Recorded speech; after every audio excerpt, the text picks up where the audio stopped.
어서 오세요. 반갑습니다. 노벨상 세계에 오신 것을 환영합니다. 노벨상 세계는 오늘날 AI 시대가 쏟아내는 일방적 지식 전달과는 달리 인류의 복지에 기여한 현인들의 심오한 지혜와 덕성과 헌신에 초점을 맞추는 채널입니다.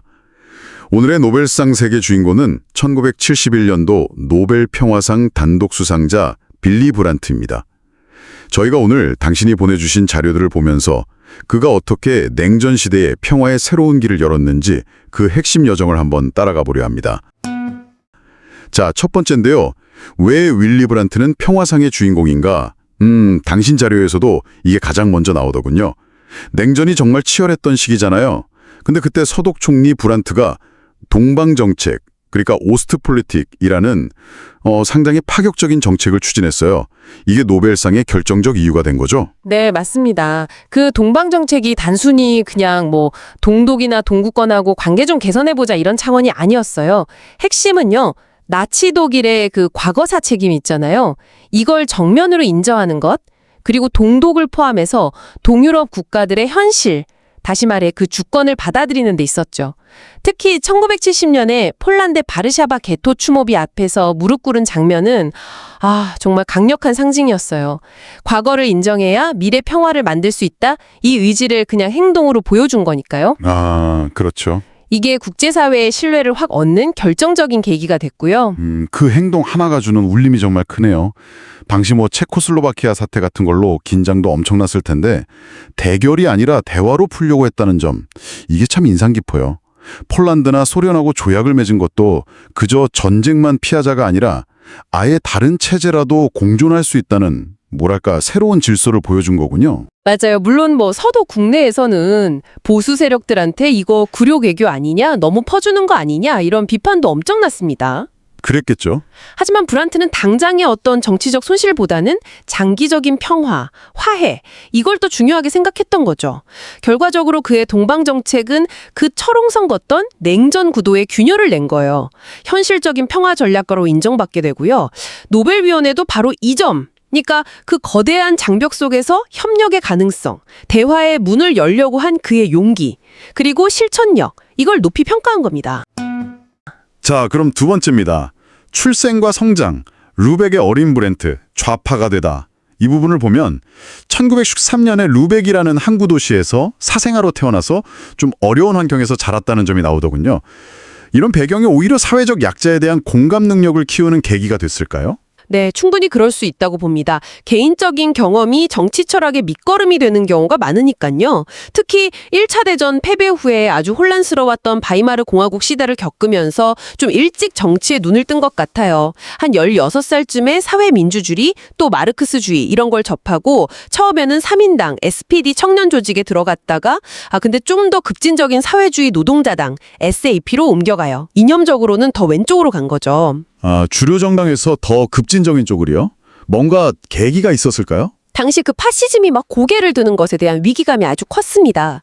브란트는 처음부터 파시즘 반대 운동에 굉장히 적극적이었고 인권과 자유를 무엇보다 중요하게 여겼어요. 나치즘의 폭력성을 보면서 그 신념이 더 확고해졌겠죠.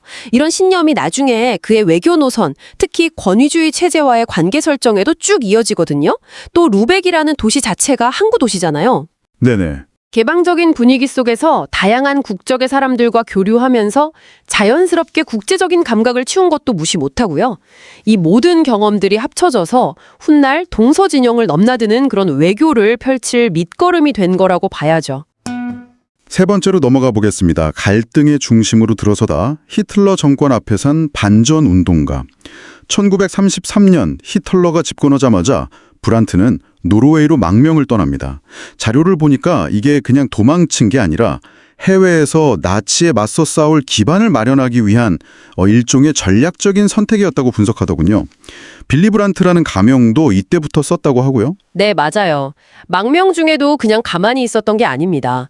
독일 내 저항 세력하고 계속 연락하면서 반나치 선전활동을 벌였고요.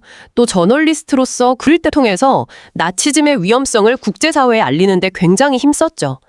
스페인 내전 때는 직접 총 들고 싸우진 않았지만 공화파를 지원하면서 이 파시즘이라는 게 단지 독일 문제만이 아니구나, 국제적인 위협이구나 하는 걸 깨닫고 여기에 맞서려면 국제연대가 정말 중요하구나, 이걸 절감하게 됩니다. 그러다가 1940년에 나치가 노르웨이까지 침공하니까 이번엔 스웨덴으로 다시 피신하는데 거기서도 활동을 멈추지 않았군요. 국제기자로서 유럽 저항운동 소식을 전하고 심지어 벌써 전쟁 이후 독일 재건 구상까지 했다는 점이 참 대단하네요. 그렇죠. 이 시기의 망명과 반파시즘 투쟁 경험이야말로 그의 정치 철학을 아주 단단하게 만든 핵심이라고 할 수 있어요. 어떤 상황에서도 권위주의와 타협하지 않고 자유와 인권을 지키려는 그 태도, 이게 훗날 동방정책 추진할 때도 그대로 나타나거든요. 어떻게 보면 이 경험이 노벨 평화상의 가장 깊은 역사적 뿌리다, 이렇게 볼 수도 있겠습니다. 네 번째입니다. 행동의 시작, 베를린 시장에서 외교 무대로 오스트폴리틱의 시작. 전쟁 끝나고 베를린으로 돌아와서 1957년에 분단된 서베를린 시장이 되죠. 특히 1961년에 베를린 장벽이 세워지는 걸 그 현장에서 직접 본 경험, 이게 동서관계 개선의 필요성을 아주 절실하게 느끼게 한 결정적 계기가 되었다고요. 네, 바로 눈앞에서 장벽이 쭉 올라가는 걸 본 충격, 그리고 분노. 이게 엄청났다고 해요. 시장으로서 그는 베를린을 그냥 고립된 도시가 아니라 국제정치의 중요한 무대로 만들려고 굉장히 애썼어요. 케네디 대통령의 그 유명한 나는 베를린 시민입니다 연설 있잖아요. 네네. Ich bin ein Berliner. 네, 그걸 유치하는 등 서방 세계의 지지를 확보하면서도 동시에 어떻게든 이 냉전 상황 속에서도 대화의 끈을 놓지 않으려고 노력했죠. 그러다가 1966년에 서독 정부의 부총리 겸 외무장관이 되면서 동방정책 구상을 이제 본격적으로 현실화하기 시작하는 거군요. 그전까지 서독은 동독을 인정하는 나라와는 외교관계 안 맺는다, 이른바 할슈타인 독트린, 이걸 고수했는데 이걸 과감히 버리자고 한 거죠. 현실을 인정해야 평화가 온다, 이렇게 본 거네요. 맞습니다. 그게 정말 핵심적인 전환이었어요. 그리고 1969년에 마침내 총리가 되자마자 동방정책을 정부의 공식 노선으로 딱 채택하고 접근을 통한 변화, 만들 돌치 아네아룽, 이 슬로건을 내걸죠. 1970년에 소련과의 모스크바 조약, 또 폴란드와의 바르샤바 조약을 잇따라 체결하면서 서로 국경을 인정하고 무력 사용 포기하기로 합의합니다. 이게 유럽 외교사에 정말 큰 획을 그은 사건들이었고 노벨상 수상에 아주 직접적인 배경이 됩니다. 다섯 번째입니다. 비폭력 전략, 동서냉전 속 말의 힘으로 국경을 넘다. 결국 브란트의 동방정책은 군사력이 아니라 외교, 그리고 신뢰 구축이라는 비폭력적인 방법으로 평화를 추구한 전략이다, 이렇게 정리할 수 있겠네요. 정확합니다. 군사력으로 서로 힘겨루게 하던 게 일상인 냉전 시대에 그는 힘이 아니라 상호 인정과 존중, 이걸 평화의 도구로 삼은 거예요. 예를 들어서 바르샤바 조약에서 독일 폴란드 국경선을 공식적으로 인정하고 과거 침략에 대한 책임을 사실상 인정한 것. 이거는 뭐 어떤 군사적 압박이나 이런 거 없이 오직 대화와 설득, 그리고 역사적 책임 인정이라는 진정성, 이걸 통해서 얻어낸 성과입니다. 다시 한번 그 바르샤바에서의 무릎 꿇기 장면이 떠오르네요. 정말 어떤 웅변보다도 더 강력한 메시지를 던진 행동이었죠. 전 세계가 그의 진심을 느꼈을 것 같아요. 그렇죠. 그런 상징적인 행동도 있었고 또 그는 예술이나 학문, 스포츠 같은 문화 교류를 통한 이른바 소프트 파워 전략도 아주 적극적으로 활용했어요. 그러니까 공식적인 외교 채널뿐만 아니라 사회의 문화적인 교류를 통해서 동유럽 사람들한테 서독에 대한 긍정적인 인식을 심어주려고 한 거죠. 브란트는 결국 무력이 아니라 대화와 신뢰 구축만으로도 현실을 바꿀 수 있다는 걸 보여줬고, 이게 나중에 헬싱키 협정이나 베를린 장벽 붕괴로까지 이어지는 아주 중요한 디딤돌 역할을 했다고 봅니다. 진정한 평화는 결국 서로를 이해하고 설득하려는 노력에서 시작된다는 교훈을 남긴 셈이죠.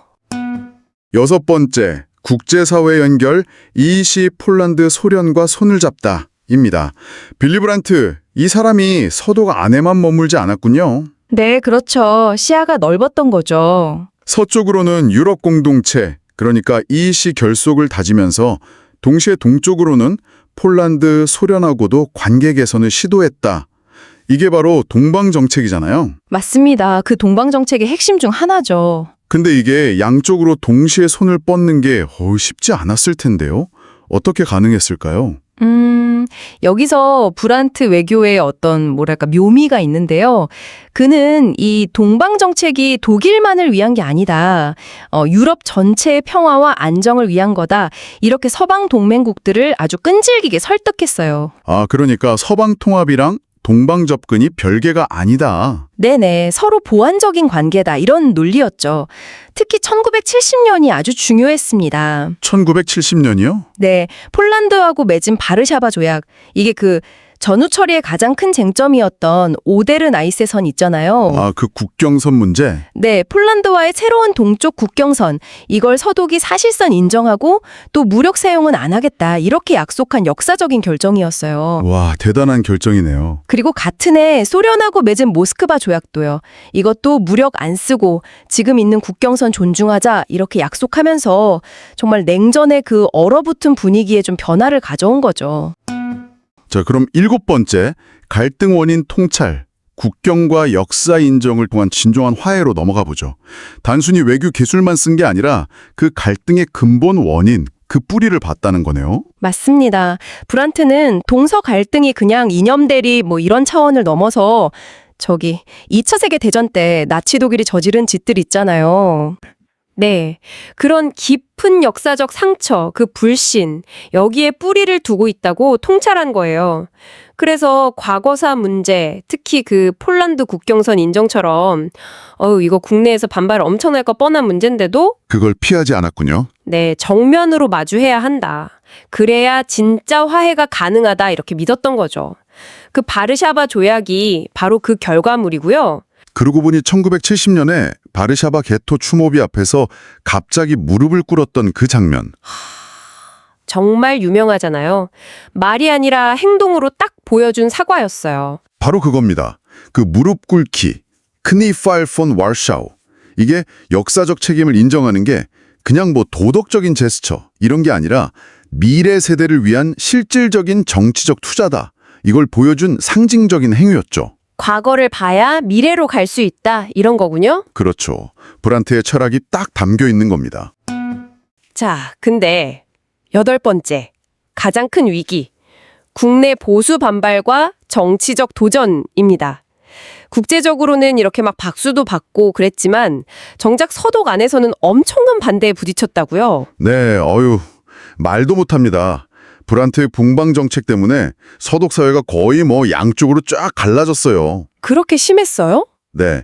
기민기사 연합 CDU-CSU를 중심으로 한 보수 세력하고 전쟁 때문에 고향 잃은 실향민 단체들, 이분들이 이걸 국가 이익 포기다, 민족 배신이다 하면서 엄청나게 비난했죠. 특히 뭐 때문에 그렇게 반발이 심했던 건가요? 동독을 사실상 국가로 인정하는 거, 그리고 오데르-나이세 국경선 받아들인 거, 이게 그분들한테는 도저히 용납할 수 없는 굴복으로 보였던 거죠. 네, 정말 아슬아슬했습니다. 딱 2표 차이로 부결됐어요. 2표요? 세상에. 네. 이 사건만 봐도 브란트가 이 평화를 위한 외교를 하면서 국내에서 얼마나 큰 정치적 저항과 압박을 받았는지 알 수 있죠. 그러니까 평화로 가는 길이 진짜 쉬운 길이 아니었던 거예요. 9번째, 노벨상 전후 반응.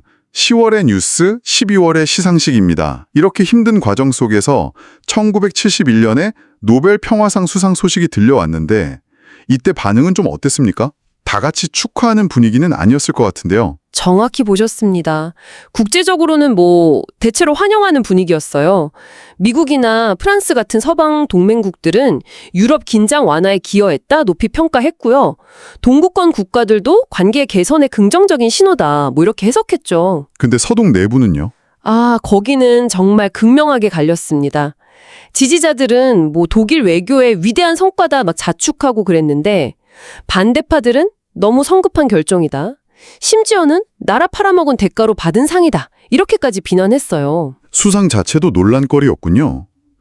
그럼 12월의 시상식 연설에서 브란트가 평화는 소유하는 게 아니라 만들어가는 과정이다 이렇게 말했던데 이 상을 어떤 의미로 받아들인 걸까요? 그 연설이 참 중요해요.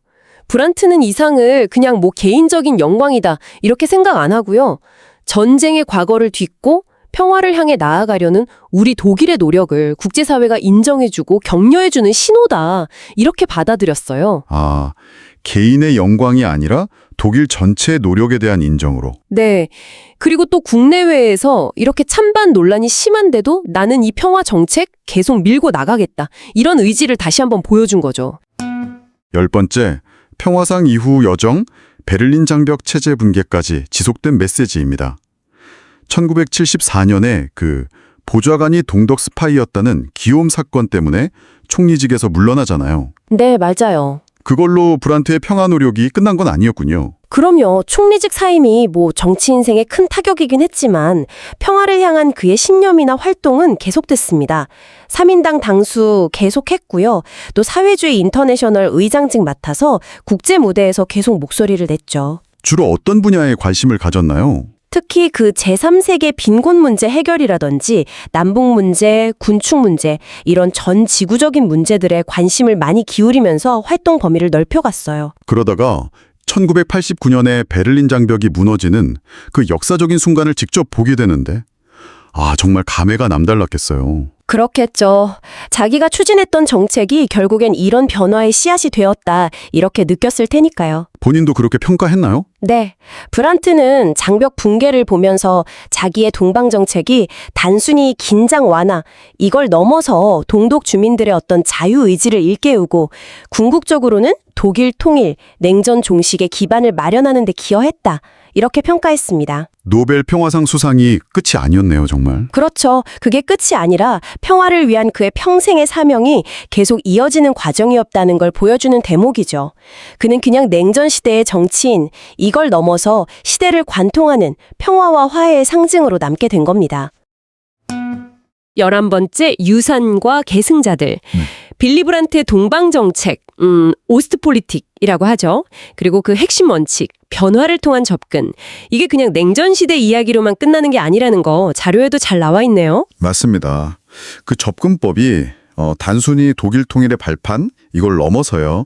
그 이후 유럽 전체의 동서관계를 새로 만드는데 아주 결정적인 역할을 했어요. 보내주신 자료에도 있지만 발칸반도나 남아공 같은 다른 분쟁 지역에서도 이 모델을 참고했고요. 다른 지역까지요? 네. 특히 동유럽 국가들이 그때까지 서독을 좀 불신했었는데 이젠 대화할 만한 상대다. 이렇게 인식을 바꾸는 계기가 됐죠. 이게 나중에 EU 확장하는 데도 심리적으로 중요한 밑거름이 된 겁니다. 외교뿐 아니라 독일 안에서도 큰 의미가 있었죠. 특히 과거사 문제에 대한 태도 변화가 참 인상적이었습니다. 네, 아주 중요한 지적인데요.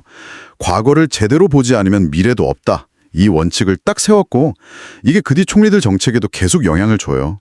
그러니까 정치 지도자가 당장은 비판받고 지지율 떨어질 수 있어도 길게 보고 평화를 위해서 결단해야 한다는 걸 보여준 거죠. 그리고 사회주의 인터내셔널 활동으로 인권이나 민주주의 같은 가치를 국제적으로 알리는 데도 기여했고요. 12번째, 평가와 논란입니다. 보내주신 자료를 보니까 브란트 정책을 모두가 좋아한 건 아니더라고요. 이게 진짜 평화를 위한 거냐? 아니면 너무 양보하는 거 아니냐? 이런 논쟁이 계속 있었군요. 네, 그렇죠. 국제적으로는 어쨌든 냉전 긴장 완화에 도움이 됐다. 이런 긍정평가가 많았지만요. 다른 쪽에서는 서독 외교력만 약해지고 소련한테만 좋은 일 시킨 거 아니냐. 이런 비판도 있었어요. 특히 그 오데르나이스에선 동쪽 있잖아요. 예전 독일 땅, 거기를 사실상 포기한 거다. 이걸로 국내외에서 비판이 아주 거셌습니다. 독일 국내는 훨씬 더 시끄러웠던 것 같던데요. 당시 야당이던 기민기사연합이랑 보수 언론은 굴욕 외교다, 나라 팔아먹는다 이런 말까지 하고 특히 실향민 단체들 반발이 어마어마했다고요. 네, 격렬했죠. 근데 당시 여당인 3인당이랑 자민당은 아니다. 이건 미래를 위한 용기 있는 선택이다 이렇게 방어를 했고요. 근데 중요한 건 시간이 지나면서 재평가가 이루어졌다는 겁니다. 브란트 정책이 결국에는 저기 헬싱키 협정으로 이어져서 동구권 인권이나 자유가 확산되는 데 영향을 줬다는 분석이 나오거든요. 헬싱키 협정이요? 네.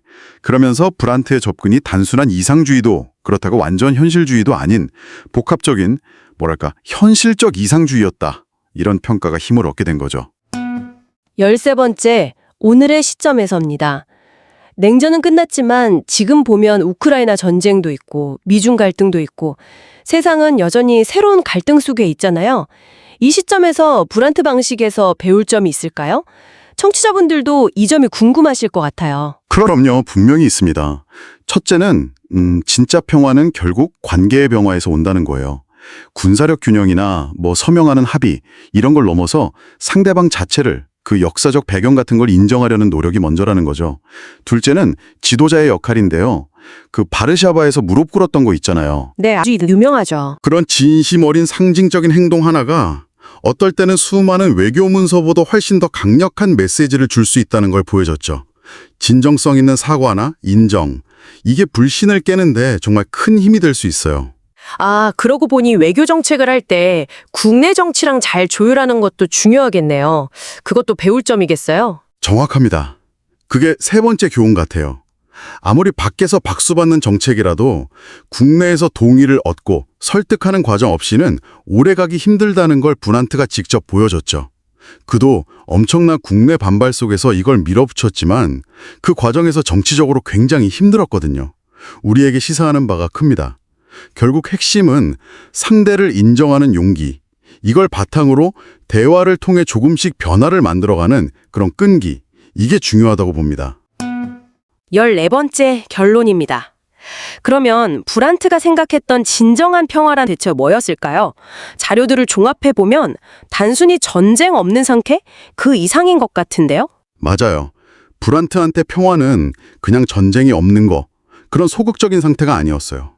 훨씬 더 적극적이고 과종적인 거죠. 그러니까 상대방의 존재랑 현실을 그대로 인정하고 과거의 상처나 잘못을 피하지 않고 마주보고 그걸 바탕으로 미래를 같이 만들어 나가는 계속적인 노력, 이 과정 자체가 평화라고 본 거예요. 군사력 균형이나 협상 테이블에서의 승리가 아니라요? 네, 그런 게 아니라 서로에 대한 불신이나 두려움을 계속 줄여나가려는 그 끊임없는 과정의 결과물로 본 거죠. 그 유명한 변화를 통한 접근이라는 슬로건에 그 철학이 딱 담겨 있군요.